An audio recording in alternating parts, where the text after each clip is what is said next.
Vamos dar uma olhada no plenário do Senado para ver exatamente como está indo a sessão aqui do Senado Federal. Já é o princípio, se chama o preparatório, né, para o início da votação. Os candidatos vão falar e em seguida a votação na sede. Vamos dar uma olhada aqui no plenário do Senado. No momento, o governo que eu apoiava fosse obrigado, aceitasse a dividir com Minas Gerais pelo menos metade da concessão.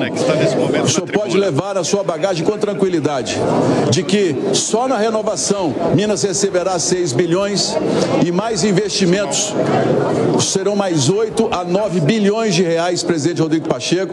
Então o senhor, juntamente nesse trabalho, deixamos um legado de renovação da infraestrutura de Minas Gerais pelo trabalho desta casa. Hoje nós podemos colher esses frutos.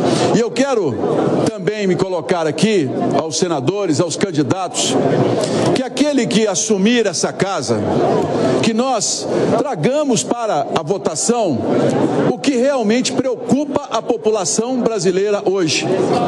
Os brasileiros estão inseguros com a economia, os brasileiros estão evitando investimentos, o mercado externo está olhando o Brasil com desconfiança, porque nós não temos estabilidade suficiente nas decisões da área econômica.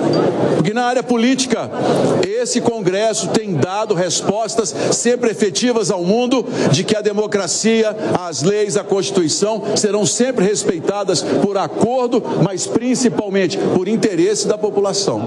Então, quem chegar, substituindo agora o presidente Rodrigo Pacheco, que o presidente ou a presidenta, que chegue pensando em que a população espera de nós. Votações de propostas que gerem mais emprego, votação de propostas que reduzam os custos do governo. A população pede e exige de nós que tenhamos um Estado. A gente está acompanhando então essa fala do senador Carlos Viana, que é do estado de Minas Gerais. Quero conversar um pouquinho com o Cristiano Beraldo, nosso analista também nesse final de semana, sobre essas falas. A gente observa que tem um discurso, né, Cristiano Beraldo, muito um apelo para o social, que é o som que agrada os ouvidos do governo, que é justamente o social. E é o que o governo espera adotar em 2025, que é uma espécie de cartão de visita para 2026. Hoje é uma espécie de casamento, nos próximos dias será uma lua de mel. E o que esperar dessa lua de mel, Cristiano Beraldo? Olha, Bruno, muito pouco, infelizmente, porque esse apelo ao social é porque justamente não existe um projeto para o Brasil, nem por parte do governo, que seria obrigação do governo ter apresentado esse projeto até durante a campanha eleitoral, e também nem por parte dos senadores, que hoje se colocam, na sua maioria, no meu ponto de vista, se colocam simplesmente num grande esforço para trilhar um caminho de reeleição. Ficam ali pensando, o que é mais conveniente para mim? Por onde devo ir? Devo apoiar o governo? Devo ser oposição? Devo ficar aqui quieto, simplesmente usufruindo das benesses da proximidade do governo? E lá na frente eu me viro as costas para poder me abraçar com o candidato que melhor atender aos meus objetivos? Infelizmente, a dinâmica é essa.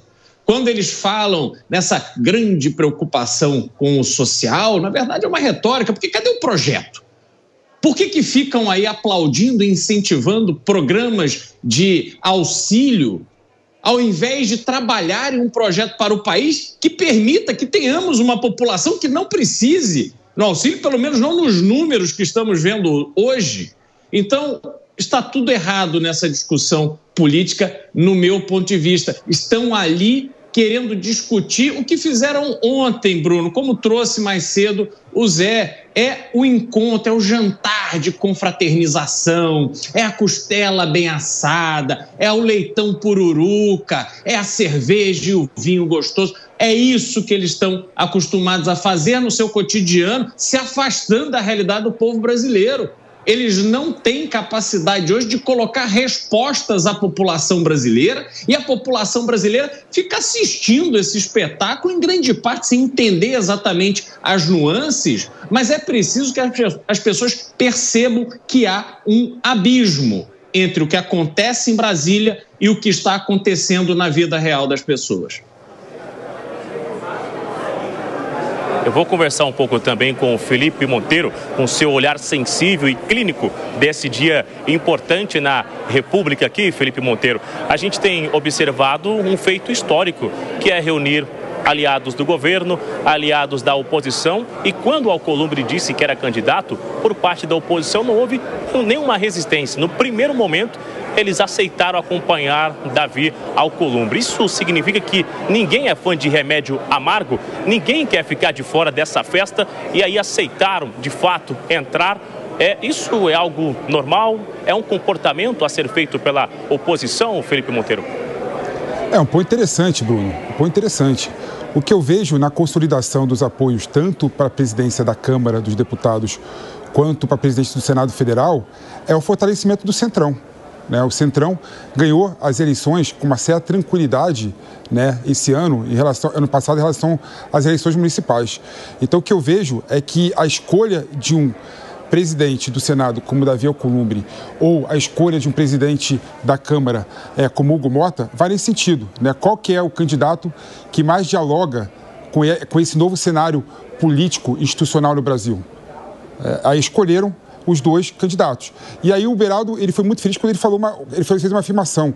Você vê que o PL e o PT, que são dois partidos que lutam pelo protagonismo atualmente, eles se alinharam para apoiar tanto o Hugo Mota quanto o Alcolumbre. Ou seja, a população não consegue entender nada. Isso tudo é fruto também dos conchavos que acontecem em Brasília. Infelizmente, as políticas no Brasil não são mais discutidas no Congresso Nacional. São discutidas em jantares, são discutidas em festas que são realizadas, em tapinha nas costas. Infelizmente, essa realidade acaba afastando o povo da discussão política no Brasil. Então, infelizmente, você vê que há um descolamento institucional entre o Congresso Nacional e a população em geral. Mas tem um ponto importante, também queria destacar aqui, que eu acho que vai caminhar o Congresso Nacional por esse caminho. Está tendo uma consolidação de pautas nacionais em detrimento de pautas conflituosas. Talvez esses 2 últimos anos vão nesse sentido, como, por exemplo, teve a aprovação da reforma tributária, que apesar de várias pessoas serem contra o modelo de reforma tributária que foi aprovado, não dá para a gente negar que foi um avanço comparado ao sistema tributário vigente. Então, talvez tenhamos muito mais pautas nesse sentido. Tanto é que está sendo discutido no Congresso Nacional a questão do orçamento, a questão do déficit fiscal, a questão de buscar redução do custo e despesa do Poder Executivo, do Poder Legislativo e dos supersalários do Poder Judiciário. Então, está tendo também uma movimentação de buscar essas pautas que não são tão pautas contraditórias assim. A gente acompanhou, inclusive, agora na entrevista com a senadora, com a Soraya, e a gente ouviu da senadora Soraya que o que faltou foi o mesmo que falta nas ruas, que foi o dinheiro. Ela claramente fazendo uma referência sobre as emendas parlamentares que no final do ano ficaram suspensas. O ministro Flávio Dino entendeu que não tinham tanta clareza, que não tinha informações e que era necessário o Congresso se explicar. Arthur Lira retornou de Alagoas para a capital federal, esteve aqui até nas últimas horas. E aí eu volto com o Cristiano Beraldo, que segue ao vivo com a gente nessa intensa cobertura, que está claro que os parlamentares ainda querem dinheiro, querem mais emendas. Isso aparentemente será um conflito a ser resolvido com o Supremo Tribunal Federal e o Senado Federal, o Congresso como um todo, que parece ser um buraco fundo, que o tanto dinheiro que joga aqui dentro ainda não é suficiente, Cristiano Beraldo? Olha, Bruno, e a gente ainda vai acompanhar durante a gestão, tanto de Hugo Mota quanto de Davi Alcolumbre, a discussão sobre o fundo eleitoral para as eleições do próximo ano. Então é sempre mais dinheiro público correndo para os deputados e para a estrutura política que temos no Brasil.